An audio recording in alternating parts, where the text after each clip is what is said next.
വളാഞ്ചേരി നഗരസഭ ആക്രി ഏജൻസിയുമായി സഹകരിച്ച് നഗരസഭയിലെ എല്ലാ വീടുകളിലും സ്ഥാപനങ്ങളിൽ നിന്നും ബയോമെഡിക്കൽ മാലിന്യം ശേഖരിക്കുന്ന പദ്ധതിക്ക് തുടക്കമായി. നഗരസഭാ chairman Ashraf Ambalathingal flag off ചെയ്തു.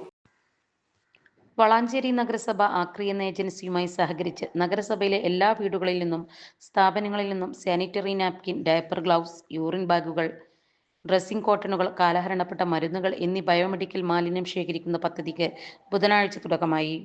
വീടുകളിൽ നിന്നും ആക്രിയുടെ ടോൾ ഫ്രീ നമ്പറിൽ ബന്ധപ്പെട്ടാൽ ഏജൻസി വീടുകളിലെത്തി മാലിന്യം ശേഖരിച്ച് ശാസ്ത്രീയമായി സംസ്കരിക്കുന്ന കിയാൽ എന്ന ഏജൻസിക്ക് കൈമാറുന്നു. നഗരസഭാ ഓഫീസിൽ വെച്ച് നടന്ന പരിപാടി നഗരസഭാ chairman Ashraf Ambalathingal flag off ചെയ്തു. ഇനി മുതൽ വീടുകളിൽ ഉണ്ടാവുന്ന ബയോമെഡിക്കൽ മാലിന്യങ്ങൾ കത്തിക്കുകയോ കുഴിച്ചുമൂടുകയോ പൊതുസ്ഥലത്ത് നിക്ഷേപിക്കുകയോ ചെയ്യാതെ കൃത്യമായി ആക്രി ഏജൻസിക്ക് കൈമാറണമെന്ന് ചെയർമാൻ അറിയിച്ചു. വിദ്യാഭ്യാസ കലാകായിക standing committee chairman Mujeeb Valasi, നഗരസഭാ secretary H Seena, clean city manager Ahammed Ashraf, health inspector Saleem, നഗരസഭാ ഉദ്യോഗസ്ഥർ, ആക്രി ഒഫീഷ്യൽസ് എന്നിവർ ചടങ്ങിൽ പങ്കെടുത്തു. Sahara golden diamonds, Kottappadi, Malappuram. Phone 9744 912 916.